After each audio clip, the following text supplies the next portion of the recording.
Mga kalapatids, minsan na-overwhelm ako pag nakikita ko or nalalaman ko sa iba't ibang lugar yung magandang performance ng ibon na galing sa akin. Countless na po yung mga achievement. Hindi naman ko na po masyadong sinasabi sa inyo.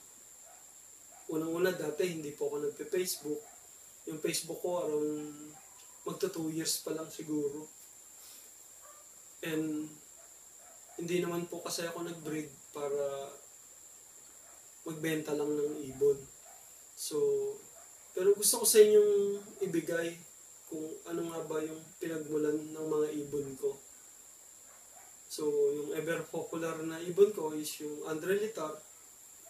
1983 po, nung magpundar kami ng ibon.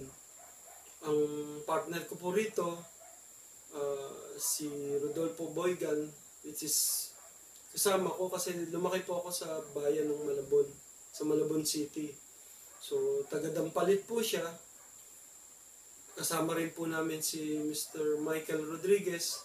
Nakabase na po siya sa US ngayon. Then, ako po. Silang dalawa po, taga-Dampalit Malabon. Ako po, taga-Santulan Malabon. So, kami yung magkakapartner nun. At that time, hindi pa po ganito ka-popular yung pigeon racing. So, nag-umpisa po kami. Ako, around mga 1986 ako na nag-umpisa mag-race. So, mag-race ako ng 1986. Masarap po yung race namin kasi pagdating po ng ibon, tatakbo mo kung saan dapat itakbo doon ka orasan. So, uso po noon yung mga barangay races. So, pag piyesta, diba, sa Santulan, piyesta, may magpaparace ng kalapate. Pero ang laban po noon, parang tanda ko, pinakamalayo, Pangasinan. So, ang madalas, Dao Pampanga lang. So, Dao Pampanga to Malabon. Siguro, wala pang 1 hour, lili pa rin ang ibon. Around mga 50 minutes, gano'n. So, uso nun, takbuhan. Then second, nung dumaon, palitan kami ng bantay. Kung 3 kayong kasali, yung bantay ng isa, bantayan ka, ikaw na mabantayan mo yung isa. So, bantayan lang kayo. Ang problema, pagka yung ibon namin, number 1 champion, 1 to 10 amin lahat. So, kawawa yung bantay namin. Baka hindi mo binantay ang maigi, mga ganun. Baka naman kakutsaba ka niyan. So, yun yung mga dati na races. So, yung mga ibon namin noong 1983, pinundar namin, galing po to kay Josesi ng Valenzuela.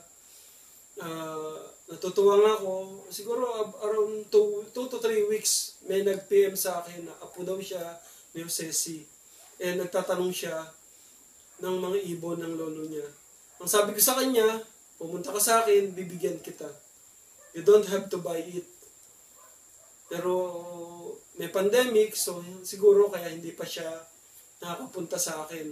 Natutuwa ako kasi gusto ko talagang makausap yung around. Hindi ko kasi masyadong nakilala si Josesi. Pero yung ibon niya, napakaraming bagay na yung nagawa para sa kay Parimboy, kay Pare Michael, at saka sa akin. At sa lahat ng mga gumagamit ng ibon ko. So, 83, then, year 2020 na tayo ngayon, 20 years plus 17 is 37 years ang nasa akin. Hindi po kasi ako choosy sa ibon. Pero hindi po ako basta-basta nagdadagdag ng ibon. Ang ginawa ko po sa mga ibon ko, every 9 years lang ako nagpapasok ng line, ng ibang line. Pero yung foundation ko, which is yung Andrelitar, hindi po nawawala yan. So, 86 ako nag-start mag-race, 1995. Noon ko yun, that time na nakilala ko yung Soliman Brothers, si Kuya Do, at saka si Kuya Sani. Si Kuya Sani, isa sa mga pioneer ng races sa Saudi Arabia. So, yung mga ibon na binibili nila from Europe, papadala sa Pilipinas, kaya nagkaroon ako ng access sa Milliman, Horman, Jansen, and other mga Bestrate, and other lines na at that time wala pa tayong ibon na ang ilan, siguro ilan lang yung mga taong merong mga imported na ibon. Pero kami, mapalad kami, hindi kami masyadong gumastos, na nagkaroon kami ng ibon. Then, 2004, napunta na ako, 2002 ako nalipat dito sa Montalban. May nakilala naman ako na foreigner sa area na to. So, I got one bird na hanggang ngayon ginagamit ko pa. And then, 2013, si Aris Manansala, meron siyang ibinahagi sa akin.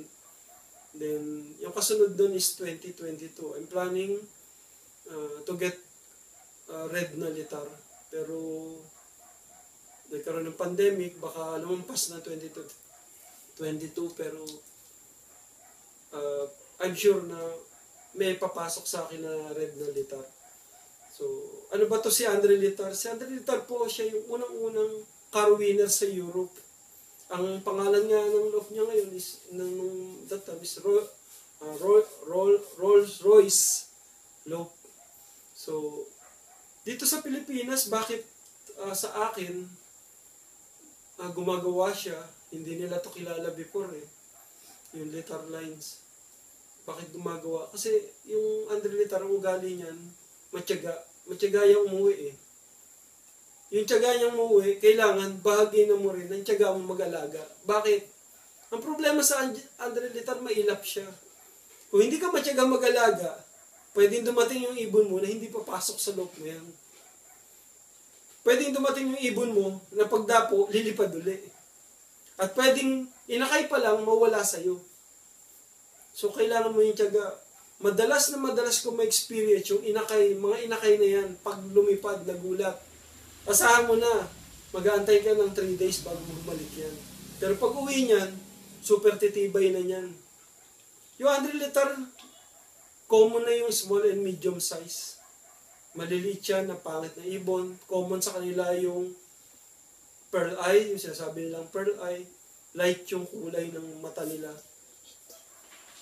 Ano pa yung nagustuhan ko sa Litar?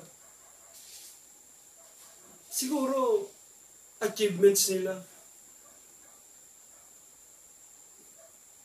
I got, if I remember it right, 2014, 5 lang kaming superset winner sa PFC. 2015, although 31, pero superset winner pa rin ako.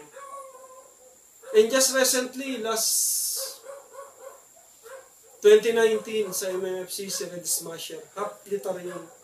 Lahat ng nilalaro ko kasi half litar. So, and countless. Sa Zambales, karamihan ng mga nananalo doon. May line ng litar. Sa Samar, 2 na yung nabalitaan ko na winner ng motor. And other areas. Bakit kasi binabanggit o kinikwento sa iyo yung regarding sa litar? Meron pa ng 2003 sa NRPC, solo winner siya. Litar yun, alaga ni Paring Wani. Bakit binabanggit ko sa inyo regarding litar? Bakit tumatanaw pa rin ako ng utang loob kay Josesi? Napakatagal na, 1983. Kasi, yun yung nagiging kulang sa mga puncher. Yung mga puncher ngayon, ang unang hinahanap, winner. Yung nanalo, yung finisher. Yun yung unang yung hinahanap. Sino yung popular? Sino ba yung kilalang-kilala ngayon? Doon ako. Then next year, bago na naman yung champion, kukuha uli siya. Nakita niyo ako every 9 years. And, hindi ko din i-discard yung una kong ibon. Sana ganoon din. Pag nagpunta kayo ng ibon, lifetime nyo ng alaga. Hindi ako naniniwalang hindi nyo kayang pagawain. Kailangan lang malaman nyo kung ano yung lakas ng ibon nyo at kung ano rin yung kahinaan nila. Kailangan meron kayo parehas nun. then kayo yung mag-develop ng sarili nyong line. Kung mag-uumpisa kayo sa 2020s na ibon, compare to 80s na ibon. Yung 80s na ibon, iilan lang yung linyang nakapaloob dyan. Karamihan yan, nakalock na yung jeans niyan. Kung mag-uumpisa kayo sa 2020s na ibon, napakaraming nakapasok na linya dyan. Magulo na po yan. So siguro si Litar, mapapasa ko na dun sa mga anak ko. Although sa mga anak ko kasi walang mahilig sa kalapate. Baka sa apo. Pero yung Litar, hindi na po mawawala dun sa naka-attach na nga sa name ko yan eh. And kanina nga, napakaganda nung news na napadala sa akin ni Paring Len. Hindi ko elaborate sa inyo. Pero isa sa well-known fancier ang nagka-interest with Litars. So, sa inyo mga kalapatids, siguro iwanan ko tong payo na to. Try nyo yung mga Litars. And kayo na yung mag-develop. Dito kayo mag-umpisa mag-develop ng ibang linya na pwede nyo ipangalan sa sarili nyo. Although ako, hindi ko ata balak yun. Kontento na po kasi ako sa Litar cross to other lines. Kasi natutuwa na ako sa performance sila. Sa ibang areas nga, ang nangyayari, nagiging 25% na lang yung Litar pero kumikilos pa din. So, mga kalapatids, yung istorya ng Litar, 83 to 2020, napakadami na. Siguro, kung i-document natin, makakagawa na tayo ng isang books. Kayo din sana, yung hawak yung ibon, lalo na yung mga nagsisimula ngayon. After 20 years, meron na rin kayong kinakwento. Like sa story ng Litar. Hindi yung ngayon, marami nang nakakilala sa Litar, kaya marami na rin may alagang Litar. Pero I doubt it kung lahat to is Andre Litar. Mga kalapatids, bigyan ko kayo ng ilang mga papakita ko po sa inyo yung ilang ibon na connected with Andre Litars. So, ito isang blue bar na Andre Litar. Makikita nyo naman may edad na siya. Siguro around mga 10 years na siya. 2011, if I remember it right. So, kung makikita nyo, medyo pangit na yung itsura niya. Pero nung bata to, maliit yung ilong niya, maliit yung eye water. Blue bar na Litar po to. So, malapit nang mag-retiro to sa serbisyo. Pero hanggang ngayon po, nagagamit. Kung makikita nyo, medyo mapula yung mata niya. Yung tuka niya kasi may anak po ito ngayon. May anak pa siya. Pagbata sila, ganito. Although ito, malamang hen eh. Pagbata sila, ganito yung itsura nila. Super pangit. Then, common na sa Litar yung may puti. So, minsan may lumalabas na maraming puti. Minsan, wala. Pero yung pinagmulan nila kasi may mga ilang akong na-purchase ng 80s na may mga puti.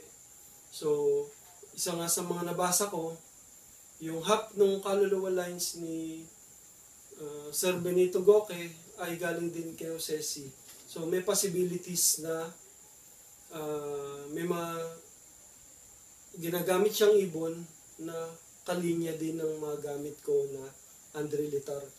So, isa lang kasi yung pinanggalingan and what a coincidence, no, yung nabasa ko, 1983 rin niya to na purchase.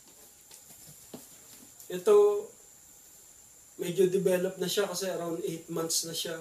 Pero hen din siya, checkered naman siya. Pero kung mapapansin niyo yung mata niya, light yung kulay or yung tinatawag natin ng mga pearl eye. So, maliit din siya.